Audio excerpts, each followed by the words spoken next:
sini saya akan melakukan wawancara dengan narasumber saya, yaitu Mas Aldi. Halo Mas Aldi. Baik, jadi Mas Aldi di sini ini merupakan seorang programmer yang dimana Mas Aldi ini memiliki profesi dalam bidang programmer dengan mengembangkan perangkat-perangkat lunak atau aplikasi, begitu ya Mas? Ya, benar sekali Mas. Saya sebagai front-end developer dan juga mobile developer Mas. Baik, jadi di sini saya akan meminta kesediaannya Mas Aldi dalam menyampaikan pendapatnya atau jawabannya. Baik, di sini ini terdapat 8 pertanyaan yang dimana ini ada biografi, latar belakang pendidikan, lama menjalani profesi, pertimbangan memilih profesi, hal positif yang didapatkan, resiko dan tantangan yang dihadapi, target 5 tahun, terus kiat sukses dalam mencapai karir. Baik, jadi kita bisa memulai ya Mas.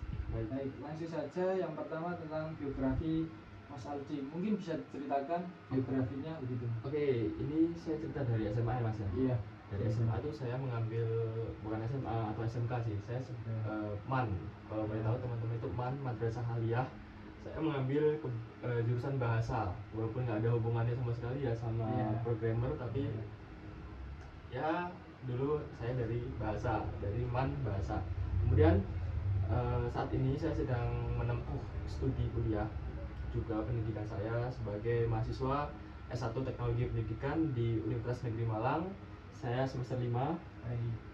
Kemudian saya juga menyambi dengan pekerjaan saya sebagai programmer. Oh, baik. Berarti di sini Mas Aldi ini seorang programmer yang juga merupakan seorang mahasiswa juga. Sekali. Yang kedua ini tentang latar pendidikan, mungkin bisa diceritakan terkait latar pendidikan untuk menjadi seorang programmer saat ini begitu Mas Aldi. Kalau latar pendidikan rata-rata memang kebanyakan dari orang-orang ini, dari teman-teman saya, kebanyakan latar belakang pendidikan yang teman-teman programmer saya itu kebanyakan dari anak teknik informatika jelas. Nah, tapi karena di jurusan saya teknologi pendidikan ada beberapa matkul juga yang membahas seputar programming, seperti pembuatan media pembelajaran menggunakan aplikasi, itu kan juga membutuhkan programming juga Mas, membutuhkan coding juga. Nah, jadi itu menurut saya sedikit relevan dengan pekerjaan saya. Kemudian untuk latar belakang, sebetulnya setiap mahasiswa itu bisa programming asalkan mereka mempunyai atau menyukai sistem algoritma programmer aja Mas, atau minatnya gitu. Baik, terima kasih. Yang ketiga ini tentang lama menjalani profesi sebagai seorang programmer ini bagaimana Mas untuk lamanya? Untuk lamanya saya start suka programming itu, ini suka dulu Mas ya. Suka programming itu mulai dari kelas 12, masa-masa UTBK itu. Sebelum UTBK itu saya mulai suka dari salah satu konten kreator TikTok. Saya suka melihat konten codingnya. Kemudian saya mulai tertarik, kemudian saya belajar tipis-tipis dari situ.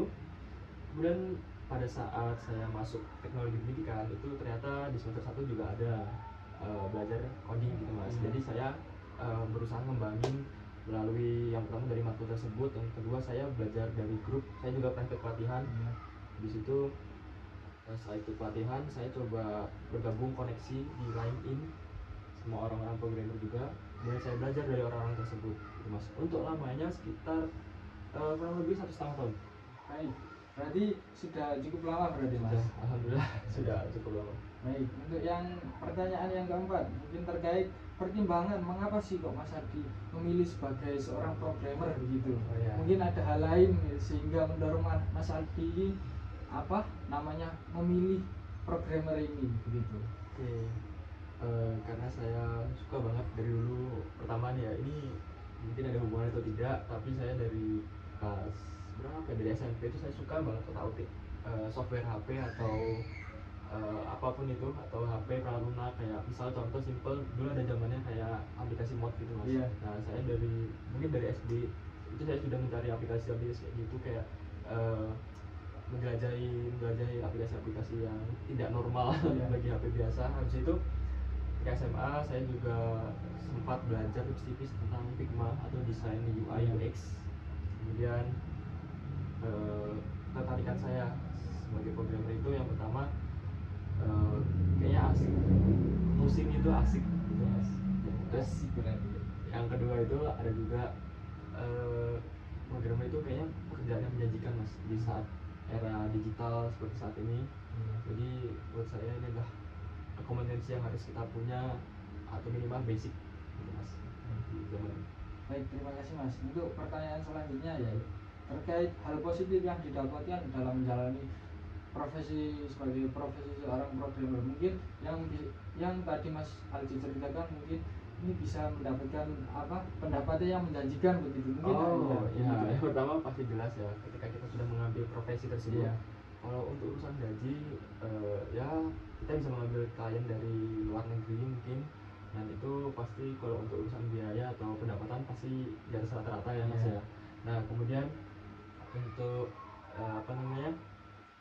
programmer ini juga kita kan berkolaborasi mas untuk membuat project itu juga dengan teman programmer juga. Nah itu membuat kita saling menguat gitu mas, saling menguat antara satu sama lain, kayak kita jadi bisa bekerja sama dalam tim yang kuat gitu mas. Terus yang terakhir ini adalah manajemen waktu. Ini sangat penting sekali manajemen waktu, karena manajemen waktu ini kalau kita kacau udah nggak bakal selesai projectnya, ataupun deadline dari tiap-tiap job desk itu nggak bakal selesai. Makanya kita harus punya niatan yang kuat untuk mengerjakan project tersebut sampai deadline yang telah ditentukan gitu mas. Baik, berarti selain mendapatkan pendapatan yang mungkin dibilang sangat besar ini, Mas Aldi juga mendapatkan pengalaman-pengalaman yang begitu banyak berarti ya. Untuk selanjutnya yaitu tentang pertanyaan tentang resiko dan tantangan yang dihadapi dalam menjalani profesinya ini. Mungkin ada resiko-resiko tertentu begitu. Ya, yang pertama mungkin dari dalam diri sendiri itu adalah kadang kita tuh programmer itu minim jam tidur mas, jadi juga berpengaruh terhadap kesehatan tubuh. Nah jadi ya seperti inilah badan saya. Langsung dikasih contoh nanti ya. Nah kemudian yang kedua dampaknya mungkin ketika error itu mas. Ketika error kadang kan juga kita tuh error atau tantangan itu ketika kita misal sudah deadline gitu, kita cek lagi aplikasi ini, kita run lagi, tiba-tiba dia error. Nah ini kita harus cari gimana pun caranya, harus kita cari errornya. Kemudian masih banyak kok masalah-masalah yang lain seperti malware atau virus-virus yang berbahaya itu juga tiba-tiba menyerang, atau mungkin internet, kayak kita harus butuh banget internet yang stabil gitu mas. Jadi tentunya terdapat berbagai hambatan begitu ya. Baik. Selanjutnya yaitu tentang mungkin target setelah 5 tahun setelah menjalani profesi ini, mungkin ada harapan-harapan tertentu begitu. Ya, saya ingin jadi full stack developer. All in gitu mas. Baik. Itu merupakan target yang cukup berat mas. Ya. Semoga. Terus untuk langkah-langkahnya mungkin bisa diceritakan untuk menggapai harapan tersebut, untuk langkah-langkahnya. Ini berarti kiat ya mas ya. Iya. Kiat ya. Ya karir itu ya yang pertama kita harus disiplin waktu yang pertama.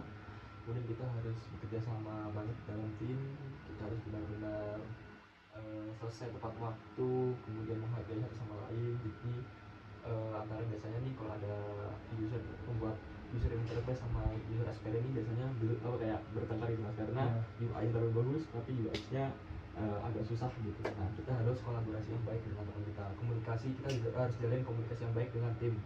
Kemudian untuk mencari klien kita juga pentingnya personal branding.